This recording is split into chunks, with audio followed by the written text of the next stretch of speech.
اعوذ باللہ من الشیطان الرجیم بسم اللہ الرحمن الرحیم رب اشرح لی صدری ویسر لی امری واحلل عقدۃ من لسانی یفقہوا قولی۔ السلام علیکم ورحمۃ اللہ وبرکاتہ۔ آج ہم سورہ بقرہ کا 29واں رکوع شروع کرتے ہیں۔ بسم اللہ الرحمن الرحیم۔ الطلاق مرتان فَإِمْسَاكٌ بِمَعْرُوفٍ أَوْ تَسْرِيحٌ بِإِحْسَان۔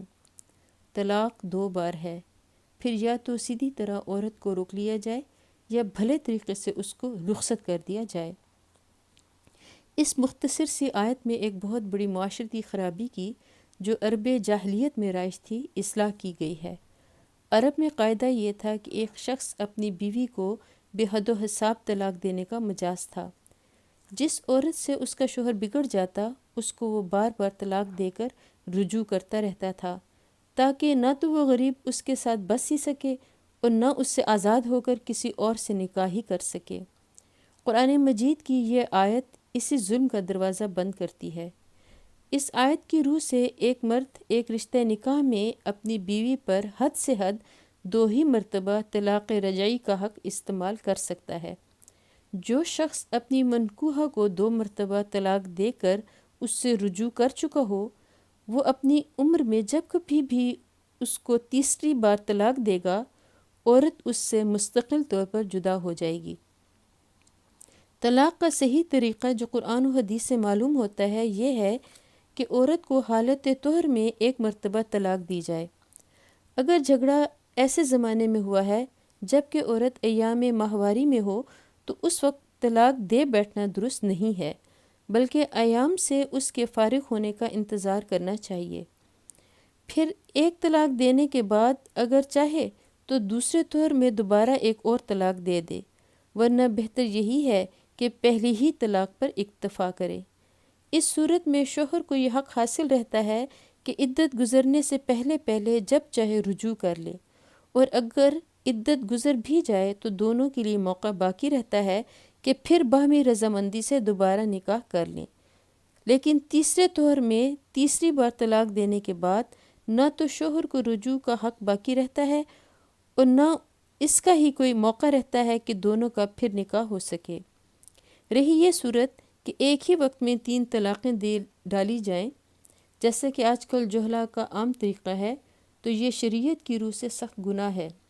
نبی صلی اللہ علیہ وآلہ وسلم نے اس کی بڑی مذمت فرمائی ہے، اور حضرت عمر رضی اللہ عنہ سے یہاں تک ثابت ہے کہ جو شخص بیک وقت اپنی بیوی کو 3 طلاقیں دیتا تھا آپ اس کو درے لگاتے تھے۔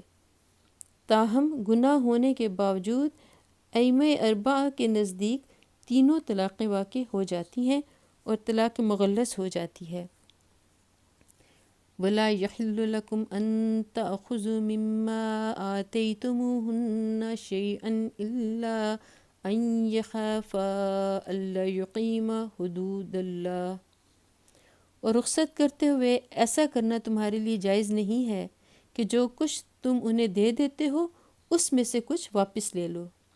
البتہ یہ صورت مستثنیٰ ہے کہ زوجین کو اللہ کے حدود پر قائم نہ رہ سکنے کا اندیشہ ہو۔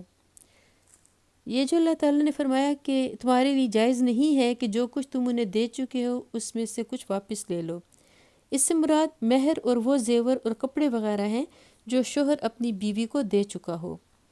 ان میں سے کوئی چیز بھی واپس مانگنے کا اسے حق نہیں ہے۔ یہ بات ویسے بھی اسلام کے اخلاقی اصولوں کی ضد ہے کہ کوئی شخص کسی ایسی چیز کو جسے وہ دوسرے شخص کو ہبہ یا ہدیہ و تحفہ کے طور پر دے چکا ہو واپس مانگے۔ اس ذلیل حرکت کو حدیث میں اس کتے کے فعل سے تشبیہ دی گئی ہے جو اپنی ہی قے کو خود چاٹ لے، مگر خصوصیت کے ساتھ ایک شوہر کے لیے تو یہ بہت ہی شرمناک ہے کہ وہ طلاق دے کر رخصت کرتے وقت اپنی بیوی سے وہ سب کچھ رکھوا لینا چاہے جو اس نے کبھی اسے خود دیا تھا۔ اس کے برعکس اسلام نے یہ اخلاق سکھائے ہیں کہ آدمی جس عورت کو طلاق دے اسے رخصت کرتے وقت کچھ نہ کچھ دے کر رخصت کرے۔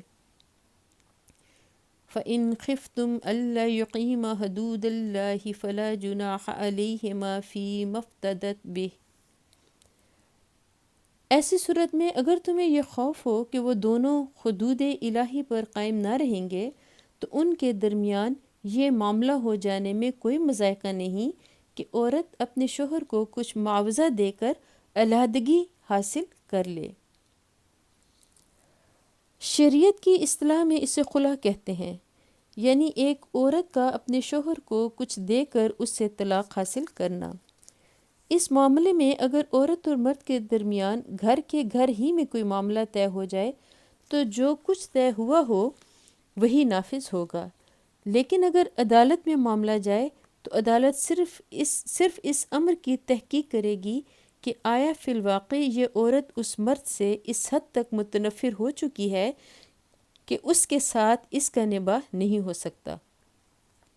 اس کی تحقیق ہو جانے پر عدالت کو اختیار ہے کہ حالات کے لحاظ سے جو فدیہ چاہے تجویز کرے اور اس فدیے کو قبول کر کے شوہر کو اسے طلاق دینا ہوگا۔ بالعموم فقہا نے اس بات کو پسند نہیں کیا ہے کہ جو مال شوہر نے اس عورت کو دیا ہو اس کی واپسی سے بڑھ کر کوئی فدیہ اسے دلوایا جائے۔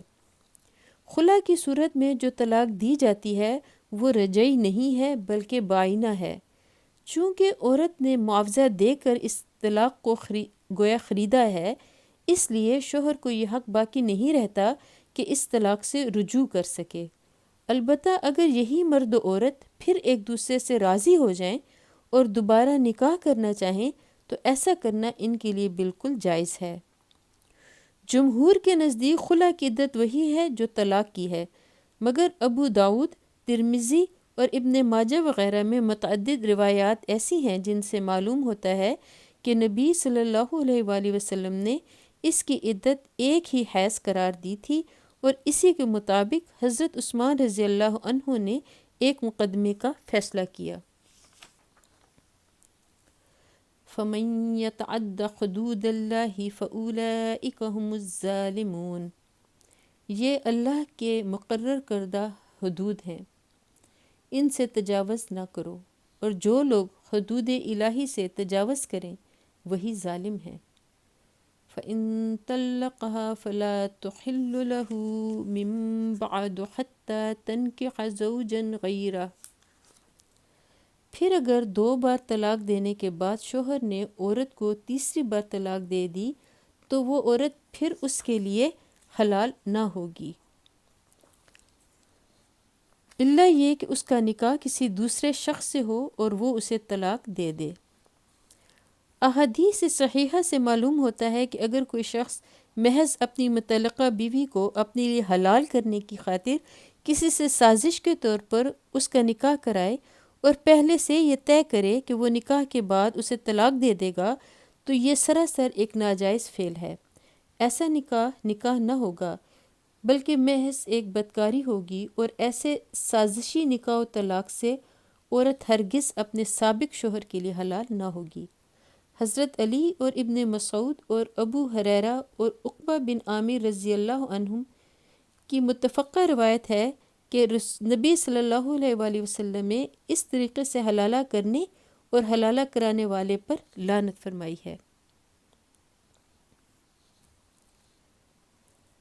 فَإِن طَلَّقَهَا فَلَا جُنَاحَ عَلَيْهِمَا أَن يَتَرَاجَعَا إِن ظَنَّا أَن يُقِيمَا حُدُودَ اللَّهِ وَتِلْكَ حُدُودُ اللَّهِ يُبَيِّنُهَا لِقَوْمٍ يَعْلَمُونَ۔